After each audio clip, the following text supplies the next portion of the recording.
Hello दोस्तों, स्वागत है आपका मेरे यूट्यूब चैनल पर। आज हम आपको वर्णमाला के बारे में बताएंगे। वर्णमाला जैसे C TET, TET, UP TET और टीजीटी, पीजीटी इन सब में पूछा जाता है हिंदी में। तो आज हम वो सारी चीज़ें बताएंगे आपको, वर्णमाला में क्या होता है, कितने प्रकार होते हैं, सारी चीज़ें। तो चलिए शुरू करते हैं। वर्णमाला, अक्षर कभी विनाश ना होने वाला हो।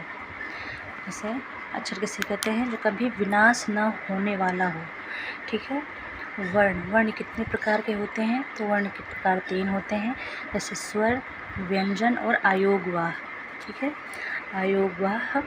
आयोगवाह में अन आहा आ जाता है, और स्वर व्यंजन में जैसे स्वर, जो वर्ण स्वतंत्र रूप से बोले जाए स्वर कहलाते हैं, और जो व्यंजन, जो वर्ण स्वर की सहायता से बोले जाएं वो व्यंजन कहलाते हैं।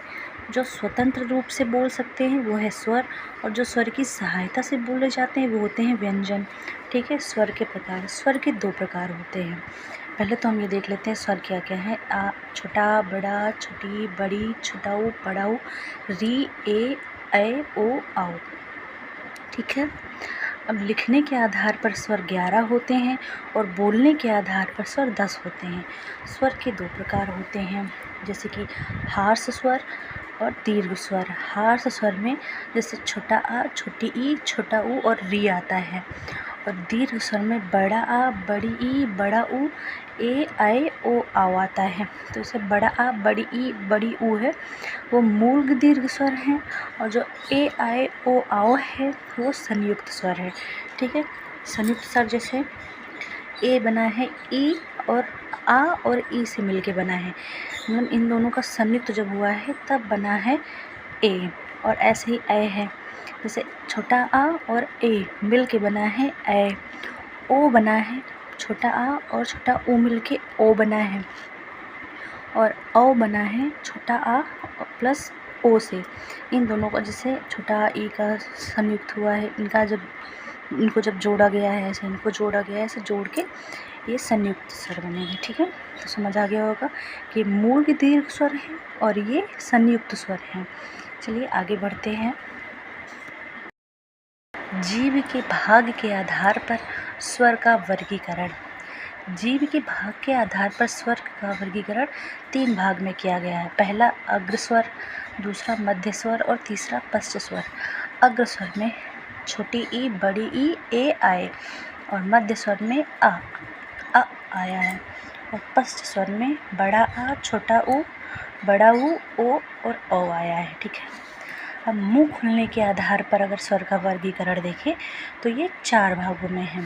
पहला संवृत स्वर, जो मुंह लगभग बंद रहता है। संवृत स्वर बोलने के टाइम मुंह हल्का सा बंद रहता है, जैसे ऊ, ऊ, ई।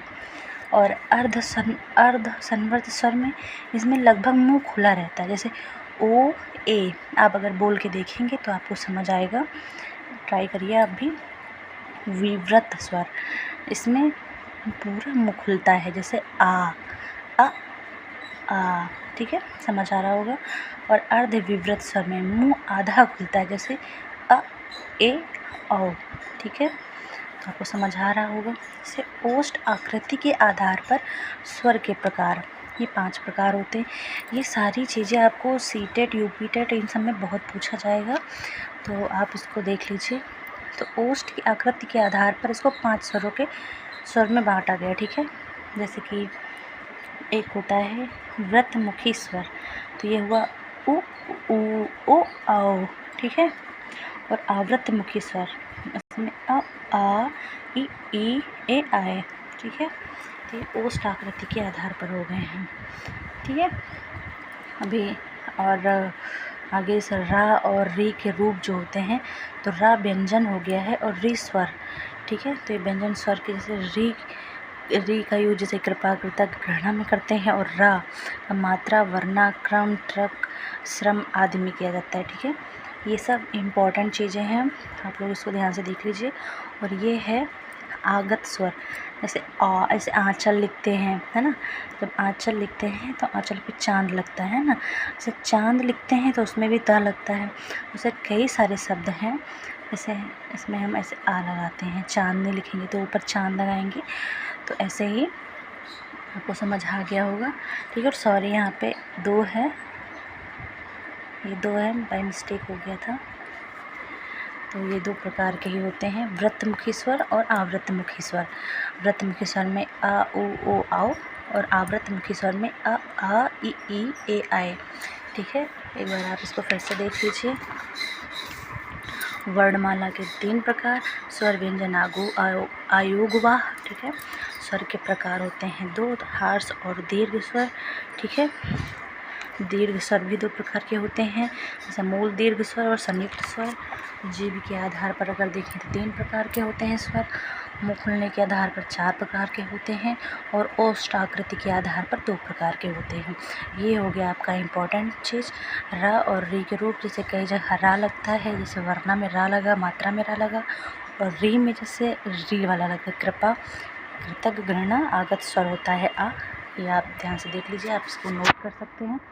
थोड़ी देर के लिए हम आपको दिखाई दे रहे हैं, आप देख लीजिए। Thank you. अगर आपको वीडियो अच्छी लगी हो तो मिलते हैं अगले वीडियो में। Thank you, bye bye. Video अच्छी लगी तो वीडियो को लाइक करिए, चैनल को सब्सक्राइब करिए। बाय।